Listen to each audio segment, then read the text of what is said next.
कुछ बात तो है मेरे देश के नौजवानों में यारो, सरहदें पार से आती हैं लड़कियां मोहब्बत के लिए यहाँ। सरहद पार से आई सीमा हैदर की मोहब्बत इन दिनों चर्चा में है और अब उसको जेल से जमानत भी मिल गई। जमानत मिलने के बाद सीमा की मोहब्बत और ज़्यादा जोशीली हो गई है। वो और ज़्यादा ज़ोर से कह रही है कि मुझे हिंदुस्तान में ही रहना है, यहीं जीना है। पाकिस्तान गई तो वो मार डालेंगे। उसका कहना है कि पाकिस्तान का कानून काला कानून है। वो कहती है कि वहाँ पर ना पुलिस कुछ काम करती है, वहाँ पर स्थानीय जो कबीले होते हैं वही काम करते हैं, इसलिए वहाँ जाने का मतलब नहीं है। पति की बात पर वो कहती है कि पति तो बकवास करता है। वो बार बार कहती है कि उसके पति के साथ 2019 के बाद कोई संबंध नहीं है और पहली जो शादी थी उस शादी पर भी उसका कहना है कि वो मोहब्बत से शादी नहीं हुई थी, जैसे कि कहा जा रहा है। वो शादी भी ज़बरदस्ती हुई थी। वो कहती है कि वो ग्रेटर नोएडा के सचिन से बेइंतहा मोहब्बत करती है, सबसे ज़्यादा मोहब्बत करती है। वो ये भी कहती है कि 2020 में पबजी गेम खेलते हुए उसके हिंदुस्तान के कई दोस्त बने, लेकिन सबसे ज़्यादा दोस्ती, सबसे ज़्यादा गहराई जो रिश्ते में आई वो सचिन के साथ आई। वो सिर्फ सचिन से ही मोहब्बत करती है और उसके बिना एक पल जिंदा नहीं रह सकती। सीमा कहती है कि उसने हिंदू धर्म स्वीकार कर लिया है। हालांकि उसका कहना है कि उसने 7 महीने पहले ही हिंदू धर्म के अनुसार नेपाल के पशुपतिनाथ मंदिर में शादी भी कर ली थी। तब से वो सिंदूर भी लगाती है, मंगलसूत्र भी पहनती है। हालांकि उसने 7 महीने पहले भी हिंदुस्तान आने की कोशिश की थी, लेकिन उस वक्त बॉर्डर पर बहुत ज़्यादा चौकसी थी। बीएसएफ की चौकसी की वजह से वो हिंदुस्तान नहीं आई थी। साथ ही उस वक्त उसके साथ बच्चे भी नहीं थे, इसलिए वो 7 दिन नेपाल में रहे और वहीं से वो वापस पाकिस्तान लौट गई और सचिन वापस हिंदुस्तान आ गए। लेकिन उसके बाद से लगातार फ़ोन पर जुड़े रहे। सचिन कहते हैं कि रात रात भर हम वीडियो कॉल के जरिए बात किया करते थे। वीडियो कॉल को ही आगे रख कर सोते थे, जागते थे और अपने आप मोबाइल स्विच ऑफ होकर बंद हो जाता था जब उसकी बैटरी ख़त्म हो जाती थी। ये हाल था हमारी मोहब्बत का। दिन में भी वो जिस दुकान पर काम करता था वहाँ पर भी मौका मिलते ही लगातार लाइव बातचीत करते रहते थे।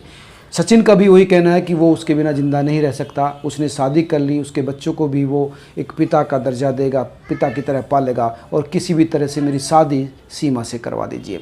वो देश के प्रधानमंत्री नरेंद्र मोदी, उत्तर प्रदेश के सीएम योगी आदित्यनाथ से गुहार लगाता है कि हम दोनों ने हिंदू धर्म के अनुसार शादी कर ली और हमारी शादी अब मुकम्मल हो जानी चाहिए। हमको यहाँ रहने का मौका मिलना चाहिए, अनुमति मिलनी चाहिए।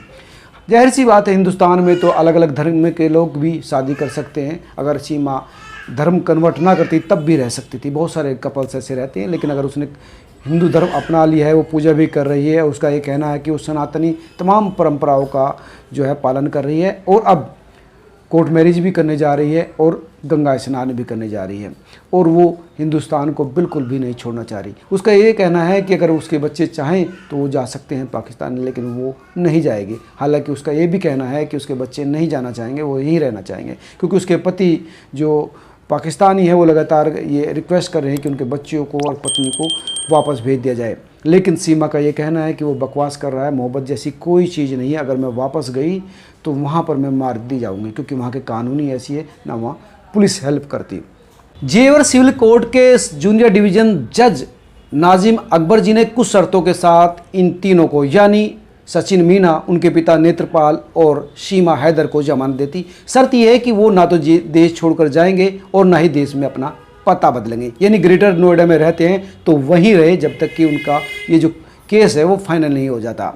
इनके वकील हेमंत कृष्ण परासर का कहना है कि हमने अदालत के सामने कई तथ्य और कई तर्क रखे थे। हमने कहा था कि ये दोनों बहुत ज़्यादा मोहब्बत एक दूसरे से करते हैं, इतनी सारी मोहब्बत समेटे हुए दिल में कि वो सरहद पार करके यहाँ चली आई और बहुत उम्मीदों के साथ आई है। उसके प्रति हिंसा होती थी, उसका पति हिंसा करता था और यहाँ इस लड़के के साथ वो टच में थी, 3 साल से रिलेशन में थी, कई बार मिल भी चुकी है और शादी भी कर चुकी है। दोनों के बीच सुहागरात भी बन चुकी है और 4 बच्चों की ज़िंदगी का सवाल है। उन बच्चों की सुरक्षा का भी सवाल है, इसलिए जेल में रखना ठीक नहीं है। और वो जो प्रदेश से आई महिला है उसकी भी सुरक्षा बहुत महत्वपूर्ण है, उसको भी जेल में नहीं रखा जाना चाहिए। हालांकि उनको स्पेशल रूप से बहुत अच्छी तरह से जेल में रखा गया था। इसी वजह से इन तमाम तर्कों को सुनने के बाद नाजिम अकबर जो जज थे उन्होंने इनको जमानत दे दी। और अब ये प्रेमी जोड़ा शादी करने की बात कर रहा है और कह रहा है कि ताउम्र वो साथ साथ रहना चाहता है।